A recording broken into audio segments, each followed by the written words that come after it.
itself is a word. The word is interesting because it's a word that comes from a pagan. Hollywood is the holy wood, and it was the wood that the magical wands were made out of in the pagan sorcery, magic. And these wands were believed that the sorcerers that possessed them could put people into trances and control them. This is part of, this is symbolic, but it's also important to understand that part of what Hollywood literally does is it puts people into trances. It's a dream state. They call it the dream machine in the United States.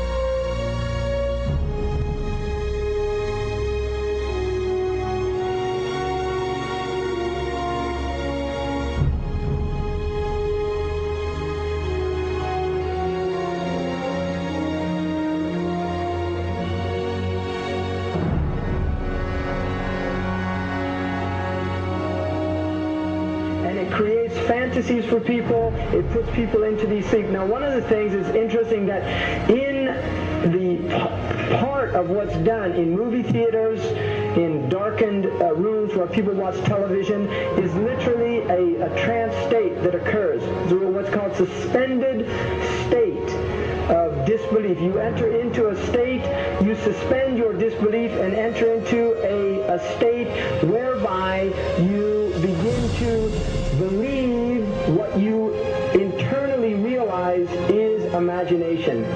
It's falsehood.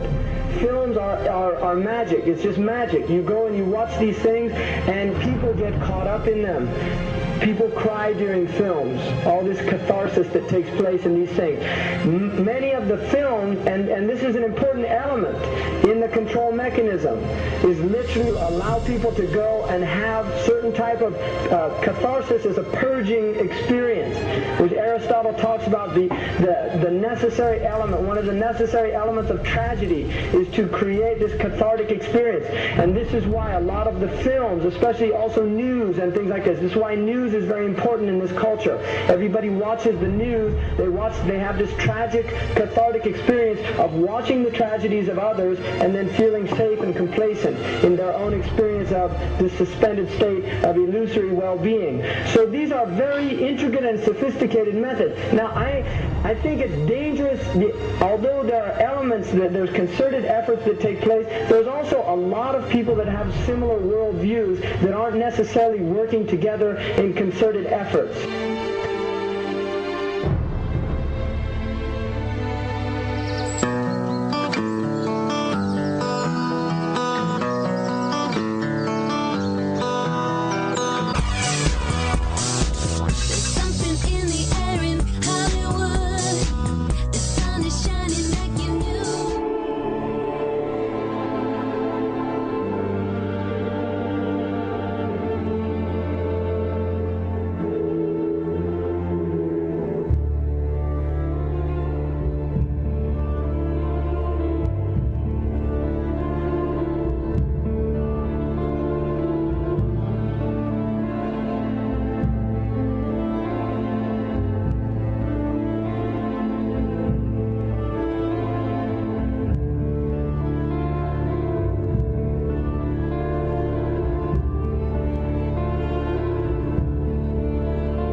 much like this.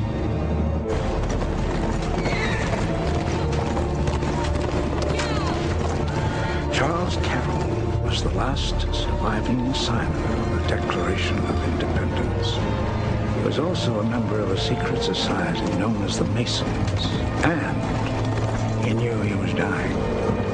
He woke up his stable boy in the middle of the night and ordered him to take him to the White House to see Andrew Jackson, because it was urgent that he speak to the president.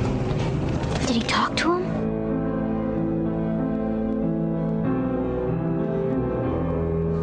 No, he never got the chance. The president wasn't there that night. But Charles Carroll had a secret. So he took into his confidence the one person he could, my grandfather's grandfather.